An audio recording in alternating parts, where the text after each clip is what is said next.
Oi, só pra avisar que essa aqui é a segunda parte, você deveria assistir a primeira, porque a primeira já tá no canal, e você deveria assistir pra essa daqui fazer sentido.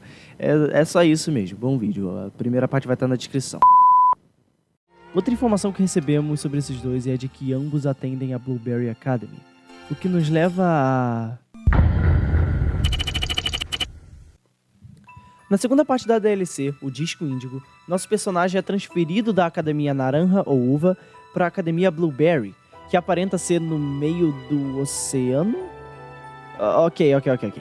Se a primeira parte se passa em Kitakami, que é em uma outra região, enquanto a segunda se passa no meio do mar. Então por que o nome da DLC é o Tesouro Escondido da Área Z? Se for para destrincharmos isso, provavelmente deveríamos olhar para o mascote da DLC, Terápagos, que parece ser bem importante, já que ele parece ser o Pokémon mencionado no livro Escarlate ou Violeta. Ok, olha para o casco dele, com os símbolos de todos os 18 tipos e o símbolo do fenômeno Terastal bem no topo. O símbolo fica exatamente onde a Área Zero fica em Paldea, que, caso não tenha percebido, tem o formato do Terápagos. O nome do Terápagos parece vir de Terra, como em Terastal, e Galápagos, como as Ilhas Galápagos, o que, por um lado, parece fazer alusão à tartaruga de Galápagos, apesar de que a tartaruga de Galápagos não é uma tartaruga, é um jabuti, enquanto o Terápagos é claramente uma tartaruga de verdade. Mas olha isso daqui. Eu não sei quanto a vocês, mas da primeira vez que eu vi isso aqui, eu fiquei com a impressão de que a Blueberry Academy ficava em cima das costas do Terápagos. Talvez a classificação dele seja algo tipo Pokémon Ilha, tá ligado? Mas depois eu vi que claramente não são as costas do Terápagos. Mas vai, se a Blueberry fica no meio do mar, e a segunda parte da DLC se passa nela, e a primeira se passa em Kitakami, em que momento da DLC a gente vai pra Área Zero? Bem, provavelmente só parte da DLC se passa na Blueberry Academy, e depois a gente vai voltar pra Paldea Continental. Ou talvez até ficar alternando, indo e voltando pra Academia. Talvez nós justamente adentremos a Área Zero com os novos personagens da DLC. A Carmine, o Kieran, e esses 4 aqui que ainda não tem nome. Mas Galápagos, né? Vamos lembrar também que as Ilhas Galápagos foram onde o famoso naturalista Charles Robert Darwin, célebre por seus avanços sobre a evolução das ciências biológicas, teve os insights que o levaram a moldar sua infame teoria da hereditariedade com modificação. E isso tem 2 implicações interessantes. A primeira que me vem à mente é sobre o fato de que as Ilhas Galápagos são território sul-americano, equatoriano para ser mais exato.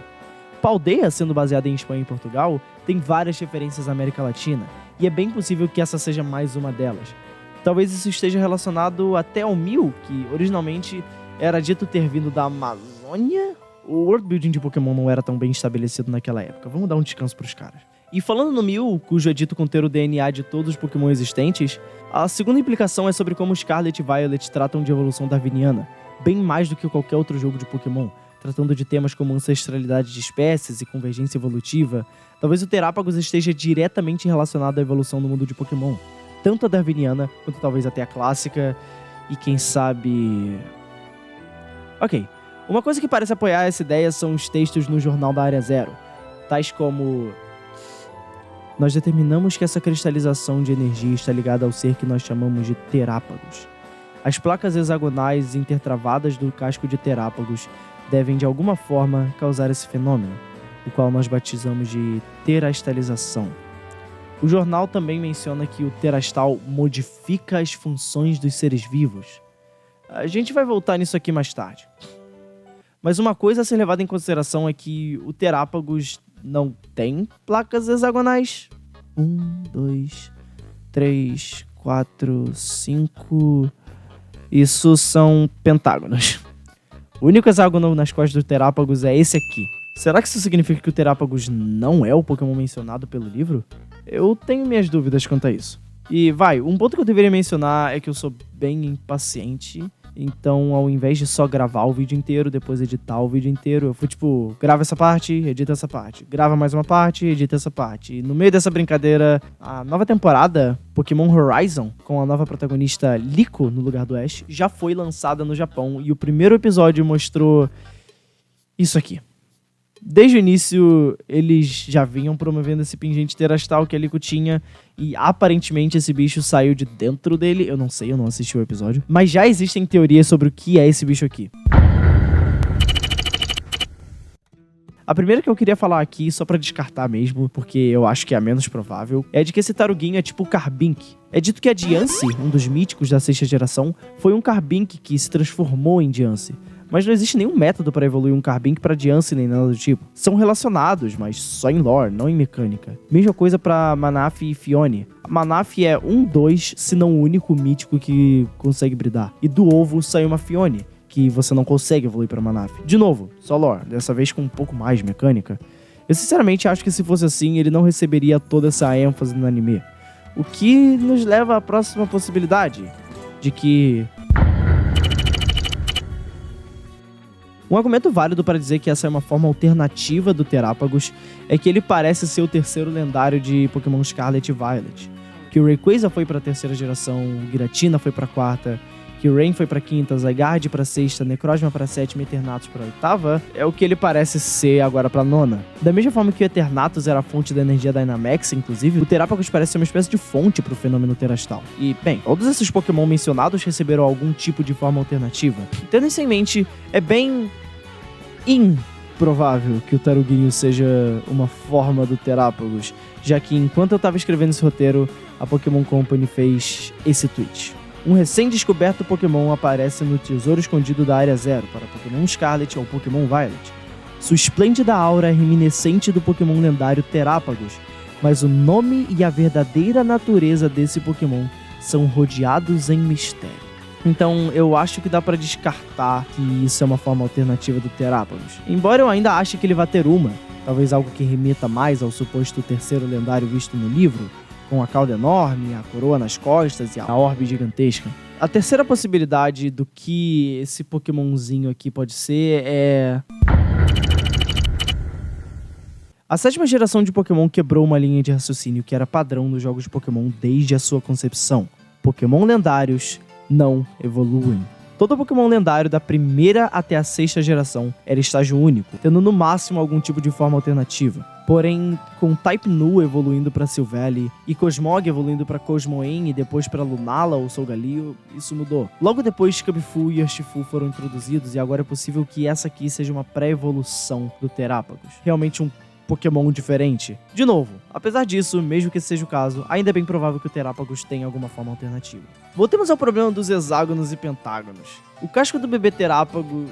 Bebê Terapagos é um nome meio ruim de ficar repetindo, né? Vamos chamar ele de... Cláudio. O casco do Cláudio aparenta ser o mesmo hexágono com o símbolo da terastalização que fica no topo do casco do Terapagos. E olhem bem nas laterais do casco dele, formando quadrados e retângulos. Depois o Terapagos, que tem pentágonos. E depois a ilustração do livro, que mostra bem claramente hexágonos. 4, 5, 6. É uma progressão muito certinha. Tanto é possível que o Terapagos seja uma pré-evolução para esse Pokémon do livro, quanto que a gente esteja falando de uma forma alternativa do Terapagos. Talvez quando ele terastalize de alguma forma específica ou algo do tipo. Algo que me decepciona bastante da terastalização é a falta de, exclusividade? Tipo, Mega Evoluções eram algo muito seleto. Só 46 Pokémon receberam Mega Evoluções. Depois vieram os Z-Moves e as Dynamax, que qualquer Pokémon podia usar, mas ainda existiam Z-Moves exclusivos e Gigantamax. Esse tipo de coisa ajuda a dar atenção para Pokémon esquecidos e dar aquele gás na viabilidade de certos monstrinhos. Eu sinceramente não acho que eu tenha visto um único Butterfree no Pokémon Showdown antes de Sword e Shield. Terastalização não tem isso. O Pokémon só muda o tipo dele, mantém os steps originais e é isso, acabou. Existem até conceitos na internet de como uma terastalização especial poderia ser, se um determinado Pokémon tivesse um teratipo específico, talvez, como um Yanmega Tera Dragão ou uma Jynx Tera Metal, mas não tem isso, exceto que talvez, e só talvez, isso seja exatamente o que essa forma do Terapagos mostrada no livro seja. Olha essa coroa enorme nas costas dele. Lembram daquelas 3 nuvenzinhas que ficavam em cima da cabeça dos Pokémon Dynamax? Que certos Pokémon Gigantamax tinham em outros lugares? Talvez seja algo parecido. Um Pokémon que usa essa forma especial de terastalização tem uma coroa personalizada que pode estar também em um lugar personalizado ao invés de estar na cabeça. Além, é claro, de uma mudança de forma geral. Afinal, como eu disse antes, é dito que esse fenômeno altera as funções dos seres vivos? Espera. E se... Ok. Me escuta. Olha pra Glimora. Primeiramente, ela é sempre mostrada em artes oficiais de frente, onde as 5 pétalas dela mostram claramente um hexágono. É dito na intro da Pokédex dela que suas pétalas são feitas de energia de veneno cristalizada. Com energia de veneno, creio eu que eles se refiram à energia do infinito do tipo veneno. Energia do infinito sendo a energia vital dos Pokémon, que se manifesta de 18 formas diferentes, os 18 tipos. Agora, olha pra Glimora de costas, da forma como ela fica na área 0. Te lembra alguma coisa? Não? Talvez isso aqui refresque sua memória.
A arma suprema de Kalos, criada por AZ. AZ. Área 0. Agora, olha bem pra essa arma. Olha o efeito de cristalização dela. Isso fora o fato de que você encontra floetes atrás de floetes na área 0. E... mais uma história.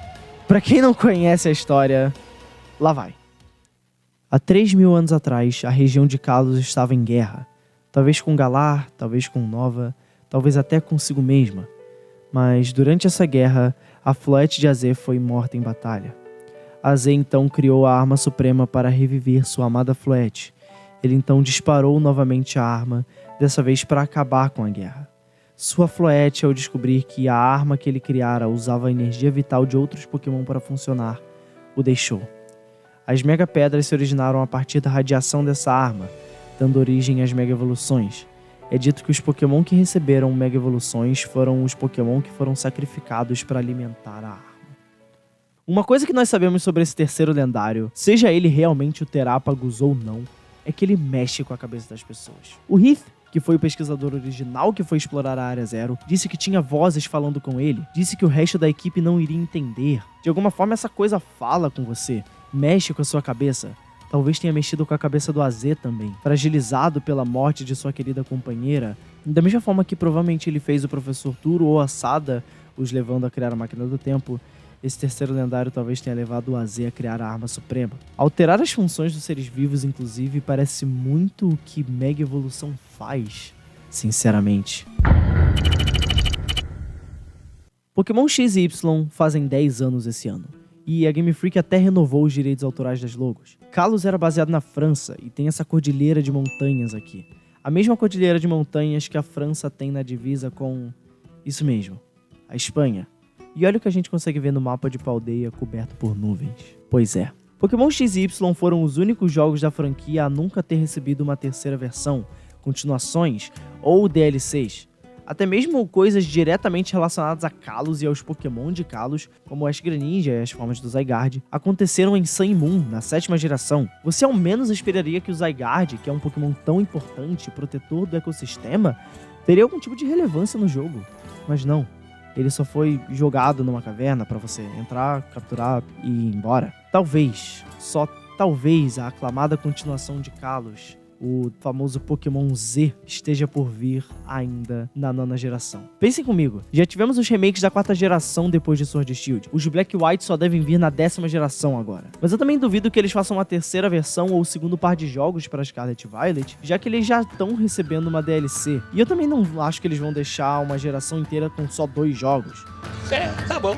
Não, essas conexões não são só coincidência. Se o fenômeno Terastal, a Área 0 e o Terápagos estiverem ligados às Mega Evoluções, ao AZ e à Arma Suprema, o que eu acho que há de se esperar do futuro de Scarlet e Violet tem cheiro de croissant. Mas por quê?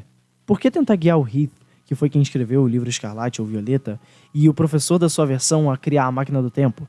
Por que talvez guiar o AZ a criar a arma suprema? O que esse terceiro lendário quer? Isso talvez esteja além da nossa compreensão. Talvez essa coisa seja uma espécie de antítese ao Zygarde, que é o Pokémon Ordem. Talvez ele seja o Pokémon Caos. Ambos têm esse motif de hexágonos. Talvez eles realmente sejam opostos de alguma forma.